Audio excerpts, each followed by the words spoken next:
দেখেন ভাই, জোর করে কোনোদিন মানুষের ভালোবাসার মন পাওয়া যায় না। ভালোবাসা হইলো আল্লাহ প্রদত্ত, উপর আল্লাহ প্রদত্ত। মানে যে থাহার থাকবো, যে যাওয়ার যাইবো। জোর করে আর তো কারো মন পাওয়া যায় না।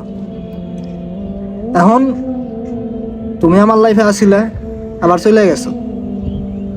আমি সবসময় দোয়া করি তুমি ভালো থাও, যে জায়গায় থাও, যে অবস্থায় থাও, যার সাথেই থাও, ভালো থাও। আমি কোনো সময় তোমার খারাপ চাই নাই, আমি কোনো সময় তোমার খারাপ চাবো না। তবে একটা বাস্তব কথা কি, তুমি আমার সত্যিকার অর্থে ভালোবাসো নাই কোনো সময়। মানে আমি ওই বোকার মতন তোমারে অন্ধবিশ্বাস করছিলাম। আমি ভাবছিলাম যে না, তুমি আমার সত্যি ভালোবাসো, তুমি আমার সত্যি চাও।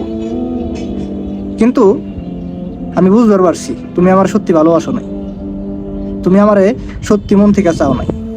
যদি তুমি আমারে সত্যি মন থেকে চাইতা, যদি তুমি আমার সত্যি ভালোবাসতা, তাহলে কোনোদিন আমার ছেড়ে দিত না। এখন তুমি যেটারে দেখছো ওটা আমার কাছে নাই। আমার কাছে হয়তো অনেক টাকা পয়সা নাই, অনেক অর্থ সম্পদ নাই। তুমি যারে পাইছো তার কাছে অনেক কিছু আছে, আলহামদুলিল্লাহ। তুমি তারে নিয়ে থাকো, ভালো থাকো। এটাই দোয়া করি তুমি ভালো থাকো।